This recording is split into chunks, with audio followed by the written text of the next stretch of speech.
Good morning guys, my name is Dindo, this is a second channel. Nagtatanong ang ating mga viewers, paano daw natin nakuha ang ads on Reels doon sa kabila nating Facebook. So ganito po yun na nangyari. Accidentally, nakapag-upload ako ng isang video, very short video lang. Kasi nga, upload lang ako ng upload, wala akong wala akong target, basta upload lang.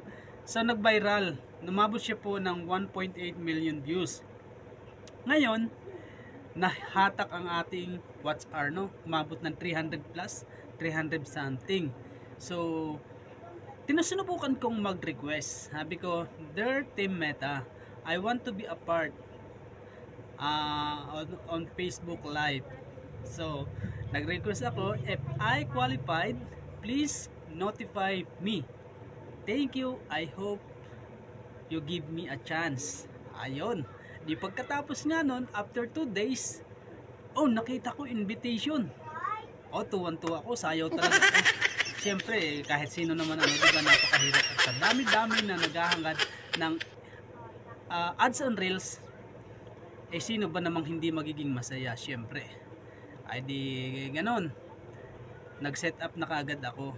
Yung pala, pag-set up nyo sa ads on Reels, ay the same lang. Wala na kayong masyadong problema. Kung kayo nakapag set up na ng star, dati, yun na din po, set up lang, next lang kayo.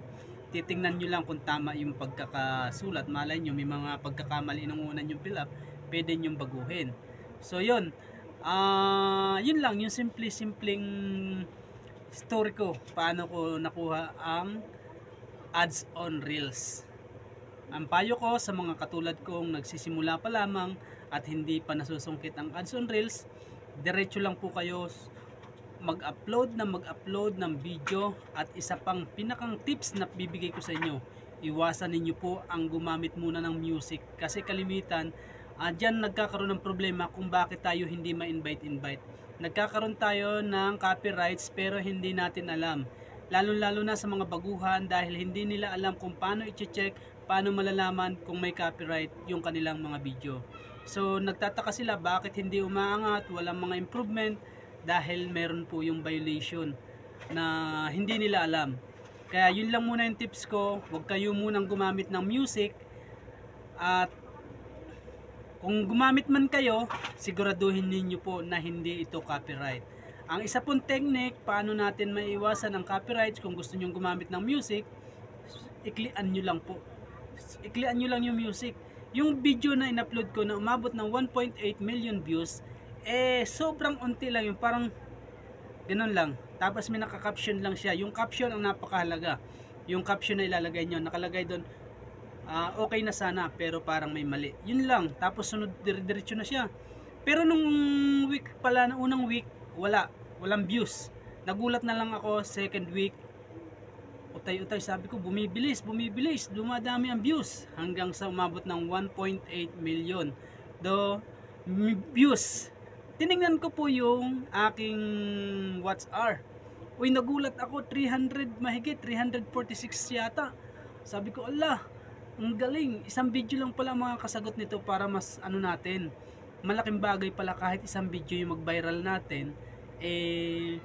Napakalaking tulong pala. Kaya guys, upload lang kayo ng upload. Consistent. Everyday. Huwag kayong tamarin. Masusungkit nyo din yan. Kaya ito, panibago kong channel, panibagong account. Ito po ay